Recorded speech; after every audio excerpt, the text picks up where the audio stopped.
Buenas tardes, hermanos. Bienvenidos todos en el nombre del Señor. Nos alegra mucho que estés aquí, Carmen, a pesar de las dificultades. Sí, hombre, el otro día que me puse ya preparada y todo ya para venir, pero me dio un dolor que no podía ni respirar, un dolor que no podía. Y al final digo, mira, no. Gracias al Señor que algo se alivió. Gracias al Señor. Esta tarde vamos a hablar, yo no sé, supongo que el que me dio el mensaje ha dado a quien eligió los himnos esta tarde, porque están guardando una relación estrechísima. Parece que si nos hubiéramos elegido aposta, no hubieran sido tan apropiados. De modo que bendecimos al Señor que está con nosotros y que mueve los hilos de los corazones de las personas para que los ministerios se puedan sentir fortalecidos entre sí por la función del Espíritu Santo. Esta tarde vamos a hablar de la importancia de la oración. Estamos en el culto de oración y yo creo que es un tema muy apropiado para ello. Sin embargo, habremos de hacer una salvedad, y es que vamos a hablar más de la oración personal, que también es importante, más que de la oración congregacional. Pero, al fin y al cabo, todo consiste en presentarse del mismo Padre y abrir los mismos corazones y decirle lo que sentimos dentro. Decíamos que la oración es fundamental en la vida diaria, y por eso es importantísimo que apartemos un tiempo cada día, porque la oración es fuente de poder y de bendición. Esto no podemos olvidarlo, porque es esencial. El Señor nos dice en su palabra a los creyentes, nos lo garantiza, y además con un argumento que tiene muchísimo peso. Nos garantiza que cada oración hecha con fe será contestada por Él. Citábamos el domingo el Mateo 7:7 y esta tarde 7:11, pero no todo dentro de un contexto muy conocido, solamente es para la introducción. Pues si vosotros, nos dice el Señor, para que nos demos cuenta de hasta dónde llega su disposición para bendecirnos, respondiendo a nuestras oraciones, si vosotros siendo malos, y hay alguno aquí que no lo sea, si vosotros siendo malos sabéis dar buenas dádivas a vuestros hijos, ¿cuánto más vuestro Padre Celestial dará buenas cosas a los que le pidan? ¿Cuánto más vuestro Padre que está en los cielos dará buenas cosas a los que le pidan? En la oración, hermanos, podemos presentar diversos temas, como es natural. De la serie que iniciamos hoy, hemos compartido los pensamientos relacionados con la disposición que el creyente debe tener cuando se acerca al Señor en oración. Y dentro de lo que será, con la ayuda del Señor, esta serie, digamos que en la oración podemos presentar diversos temas dependiendo de las circunstancias personales por las que estemos atravesando en cada momento, como es natural. Sobre todo cuando oremos, como decía, en la intimidad.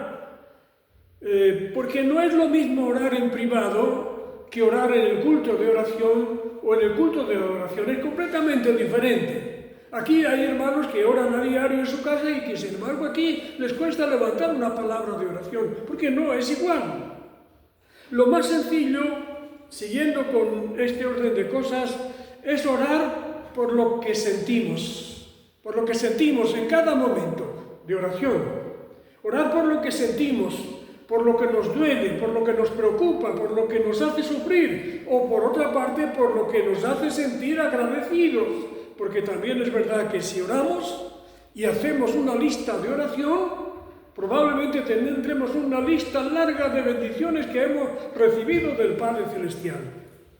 Y decía que es importante que oremos en base a lo que sentimos, porque orar es abrir el corazón. ¿Cuántas veces ya lo hemos dicho? Abrir el corazón y derramar en la presencia del Señor lo que llevamos dentro. Recuerden, en un texto que tiene un enfoque negativo, palabras de nuestro Señor, pero que lo aplicamos en esta tarde, como lo hemos hecho en otras ocasiones, a lo que estamos diciendo. De la abundancia del corazón habla la boca. De lo que uno siente es lo más sencillo, una conversación, un diálogo, una charla, porque eso sale uno detrás de otro, incluso por muy cortos, por muy apocados que seamos cualquiera de nosotros. Y un tema frecuente para orar en privado, a diario, es el dedicado a la confesión de los pecados. Esto es algo esencial para nosotros. Porque, ¿qué vamos a decir? ¿Qué vamos a decir que no sepamos sobre este asunto?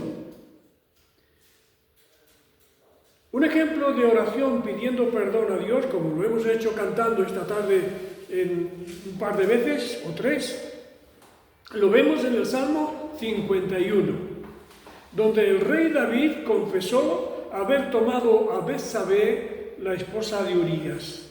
Viene la idea de un pasaje de Samuel, donde le abre los ojos con una parábola, pero nosotros no tenemos tiempo para entrar en ese detalle en esta tarde. Lo que vemos en este salmo, el primer paso, versículos 1 al 4, aunque alguno quizá quede incompleto, es que David aquí lo que hace es confesar humildemente su pecado, diciendo: ten piedad de mí, oh Dios, conforme a tu misericordia. Conforme a la multitud de tus piedades, borra mis rebeliones. Y continúa diciendo, está confesando su pecado, porque yo reconozco mis rebeliones y mi pecado está siempre delante de mí. Es decir, que el pecado le viene a la mente cada 2 por 3, que lo recuerda con frecuencia. Y dice al Señor humildemente: contra ti solo he pecado y he hecho lo malo delante de tus ojos. Luego continúa en los versículos 7 y 9, rogando a Dios que le lave, que le perdone por completo de su maldad. Y dice: purifícame con hisopo y seré limpio. Lávame y seré más blanco que la nieve. Y luego sigue diciendo: esconde tu rostro de mis pecados y borra todas mis maldades. Y luego le suplica que haga de él un hombre nuevo, que le ayude a vivir un hombre nuevo, una persona nueva. Esto vale para todos. Que le ayude a vivir siendo un ejemplo a imitar. Y esto es lo que dice David: crea en mí, oh Dios, un corazón limpio y renueva un espíritu recto dentro de mí. No me eches de delante de ti, no quites de mí tu Santo Espíritu. Vuélveme al gozo de tu salvación y espíritu noble me sustente. Entonces enseñaré a los transgresores tus caminos. Entonces, hermanos, este versículo es clave para el creyente. Entonces enseñaré a los transgresores tus caminos y los pecadores se convertirán a ti. Y ese es el modelo que nosotros debemos seguir, porque como hemos anticipado, como hemos mencionado, todos pecamos muchas veces y de muchas maneras. Y Él es el único que nos puede perdonar y que nos puede restaurar. Recordemos, y esto es muy importante, porque a veces hay pecados que parece que son menos importantes y no es así. Todos los pecados delante de Dios. Me tocó el otro día un texto del Pan Diario en el que hablaba de la importancia de ser honesto, de ser sincero, de no tener doblez, porque Dios aborrece a la persona que tapa lo que es y aparenta ser una cosa diferente. Recordemos que intentar tapar nuestros pecados es inútil, porque Dios lo ve todo y lo sabe todo. Lo ve todo y lo sabe todo. Dice Jeremías 23-24, ¿se ocultará alguno, dice el Señor, en escondrijos que yo no lo vea? Habrá por ahí algún lugar, algún zulo, alguno de estos que está haciendo el presidente Trump en los jardines de la Casa Blanca, que es un sitio para cuando hay guerra, para esconderse, para resguardarse. ¿Cómo se llama? Búnker. ¿Habrá algún búnker donde el hombre pueda ocultarse de Dios? Imposible. Se ocultará, alguno dice el Señor en escondrijos, que yo no lo vea. ¿No lleno yo, dice el Señor, el cielo y la tierra? Como dice el Salmo 139, ¿a dónde me iré de tu presencia y a dónde huiré de tu espíritu? Su palabra nos advierte seriamente, la palabra de Dios nos advierte seriamente, diciendo que nada de lo que sucede, ni a viva voz ni en silencio, en nuestras vidas, le pasa desapercibido. Dios lo sabe todo, lo ve todo, lo entiende todo. Porque dice Hebreos capítulo 4, versículo 13, sus ojos están sobre los caminos del hombre y ve todos sus pasos. Todos sus pasos. No hay tinieblas ni sombra de muerte donde se escondan los que hacen maldad. Estoy leyendo Job 34, perdón, no, Hebreos voy a leerlo ahora.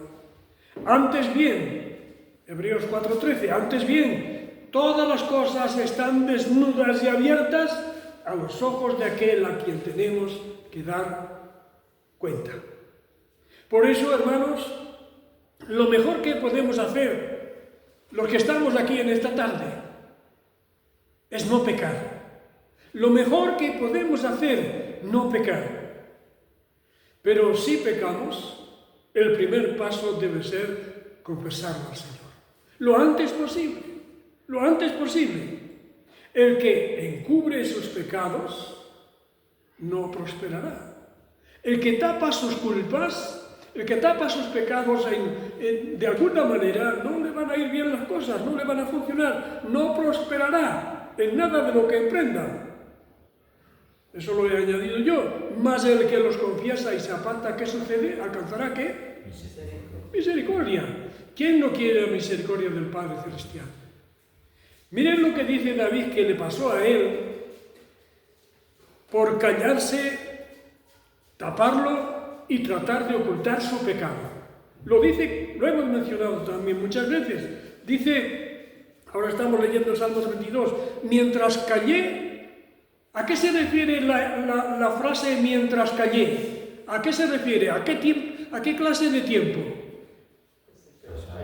¿Perdón? Sí. Pero al tiempo en el que hizo ¿qué, David?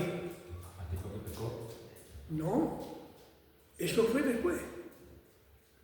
El pecado se produjo y él lo tapó para que nadie lo viera. ¿Y qué sucedió desde entonces? Mientras callé, ¿a qué tiempo se refiere? Al tiempo que tardó en confesarlo. Mientras callé se envejecieron mis huesos en mi gemir todo el día. Los que vamos siendo mayores, vamos entendiendo mejor este pasaje. Porque un jovencito como Darío a lo mejor no sabe lo que son los dolores de huesos. Pero algunos de nosotros sí lo sabemos. Y sabemos que le vamos a decir a nuestra hermana Carmen. Sabemos que el dolor de los huesos lo que hace es que te queda prácticamente inmóvil, inamovible. Mientras callé, se envejecieron mis huesos en mi gemir todo el día, porque no solamente le dolía, sino que se quejaba, se lamentaba. Y dice, porque de día y de noche se agravó sobre mí tu mano. Se volvió mi verdor en sequedades de verano. La última idea, para no alargarnos demasiado. Hasta ahora los campos de Extremadura han estado preciosos. Verdes, azules, rojos, amarillos, blancos. Ahora solo tienen un color. El color en el que se volvió la vida de David por no confesar su pecado. Se volvió mi verdor en sequedades de verano. Cuanto más demoraba la confesión, de su pecado, más sufría, mayor era su sufrimiento.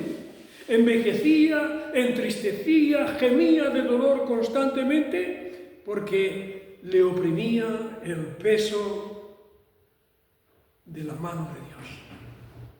Entonces, cuando lo confesó arrepentido, sintió lo que llama el Salmo 32, un sentir incomparable, que seguramente todos nosotros lo hemos sentido, la dicha del perdón. Bienaventurado, dice él. Eso nos lo dice a nosotros en esta tarde.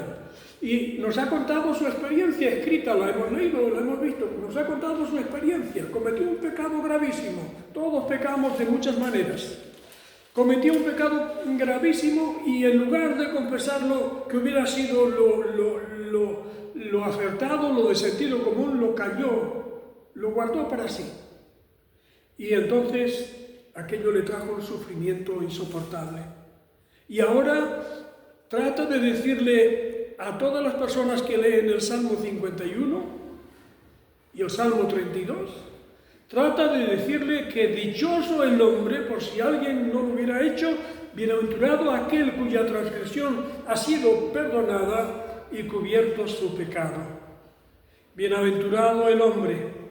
Bienaventurado, ¿saben qué significa? Que viene de una palabra griega que es makarios, que significa feliz, dichoso, bienaventurado, es decir, algo que tiene que ver con algo exuberante, algo extraordinario. Se toma la isla de Chipre como modelo por la vegetación tan prodigiosa que hay en ella. Bienaventurado aquel cuya transgresión ha sido perdonada, en cuyo espíritu no hay engaño. Resumiendo, hermanos, brevemente, un tema personal de oración debe ser la confesión de nuestros pecados al Señor, porque todos pecamos mucho, muchas veces y de muchas maneras. Dios nos ayude a ser sensibles y a confesarnos cuanto antes, para que no tengamos que decir, mientras callé se envejecieron mis huesos en mi gemir todo el día. Lo mejor es seguir el ejemplo del Salmo 51. Primero, hace una oración, una confesión detallada y específica. Segundo, reconoce humildemente su mal proceder. Tercero, ruega a Dios que le limpie de toda su maldad y que le transforme por completo su ser interior. Y por eso, porque lo hizo, porque lo puso en práctica, pudo decir, profundamente agradecido, mi pecado te declaré y no encubrí mi iniquidad. Dije, confesaré mis transgresiones al Señor y tú perdonaste mi pecado. Oremos, hermanos. Padre Celestial, te alabamos y te bendecimos en esta tarde, Dios bendito.